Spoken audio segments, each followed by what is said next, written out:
work out. Okay. All right, here we go. Ready? Hi, my name is Jon E. Midas. I'm happy to see you today because it's been a while. And you're probably wondering, hey, what's up?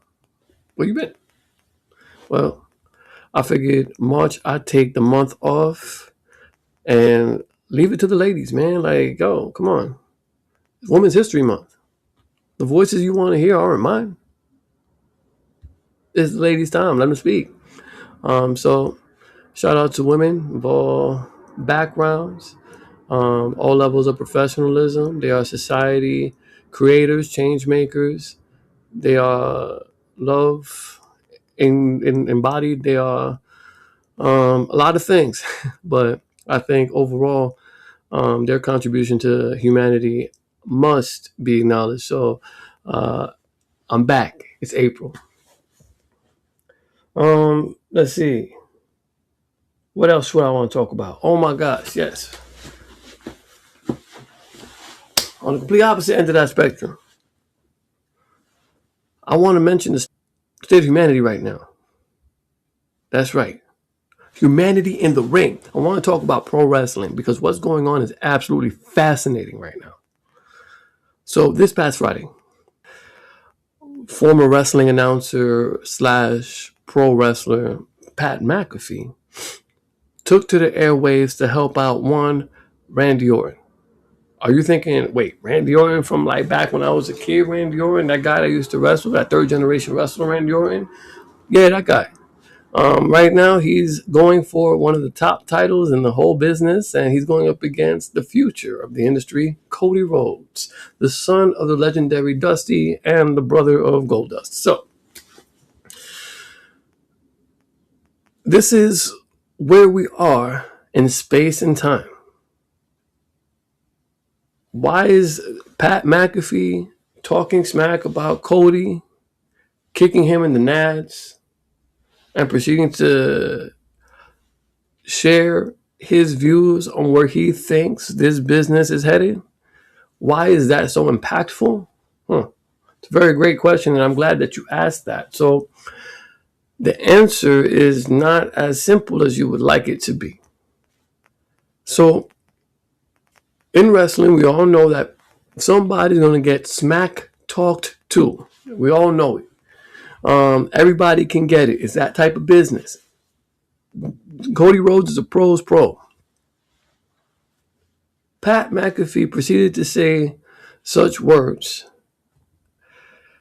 as the business is total shit, and basically implying that the fans are done with what they're watching. And maybe to a big extent that could be true.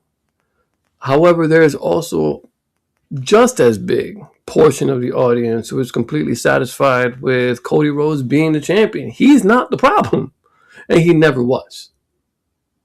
So,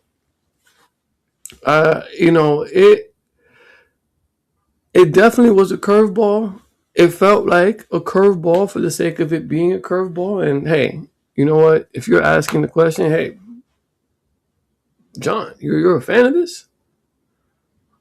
Yeah, I've been a fan for a long time. Not only that, I have a little bit of familiarity with this particular discipline. So I'll say that with what had happened, if it was a big deal, I'll say it was a big deal.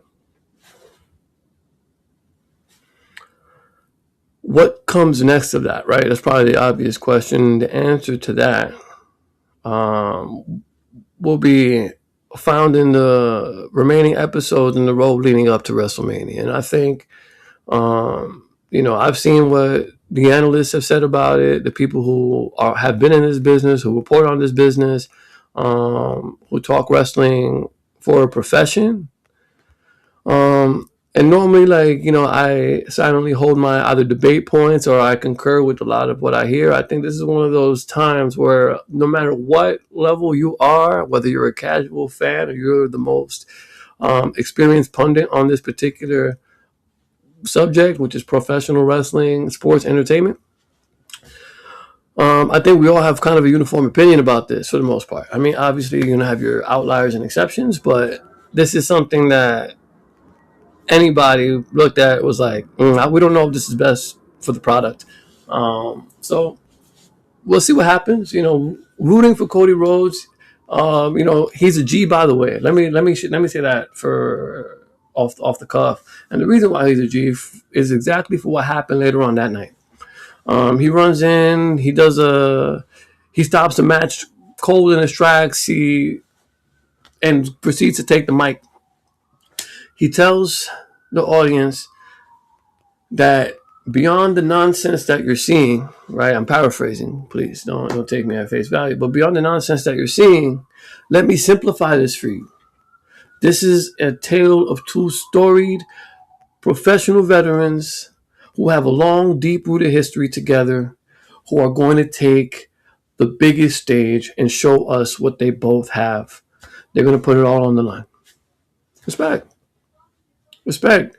Cody took a really crappy situation and hostile territory because he's actually in the hometown of his opponent, Randy Orton, and he has to turn the crowd around seemingly by himself because he's getting no support on any end from anybody. Really and metaphorically, it just seems like Cody keeps getting kicked in the nuts. Anyways, next subject.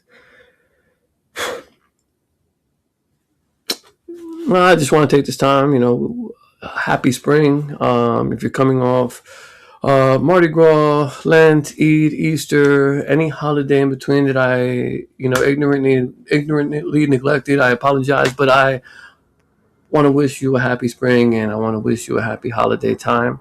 Right now is the time of rebirth and vibrance. So hope that you're feeling that wave of energy despite what may be going on in a macro sense. Know that none of that stuff is your fault. And you gotta live life day to day anyway, and know that there are many, many people who love and adore you and carry yourself with that energy. So I just want to take a moment and do that. And then finally, as I have mentioned previously, we are in April, so it is National Poetry Month. And I'll close out with something from my most recent published work, um, chapter 5.0, Finding Joy, Confronting Fear.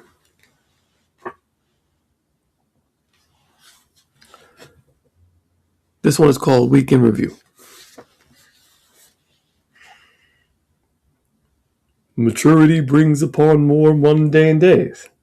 Mondays feel like they appear most often, and the rest of the week slips to Sunday as you find yourself mulling over accolades which you have yet to achieve. As we get older, wiser, and more bitter, let us remember that as long as there is another generation of youth, they cannot grow up in misery. But you didn't live like that, so these pesky, entitled-ass kids can't either. Grow up. It's time to help our sons and daughters, nephews and nieces, cousins and godchildren, and let them know that happiness can be achieved. Pursuance of our goals shouldn't mean we have to compromise our morals. It's an important reminder for us too. Winners smile when you call them winners because they don't truly feel like winners when they win. And remember, you are a winner to somebody.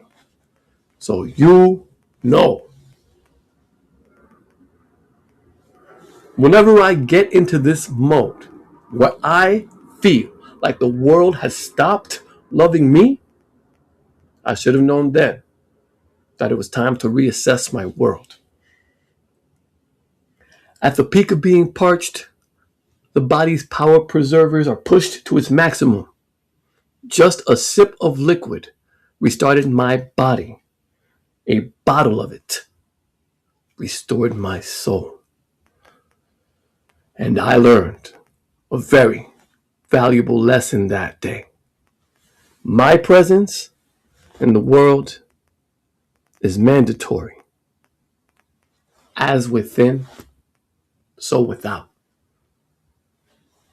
So without further distraction, I would like to extend my love to the world from my centralized location in New York City, where the world lives. As we migrate across borders, let us pick up wisdom and knowledge which empower the love that exists within each and every one of you. Growth brings upon more good times and greater memories that give life to those who have grieved to get that much closer to God's glory.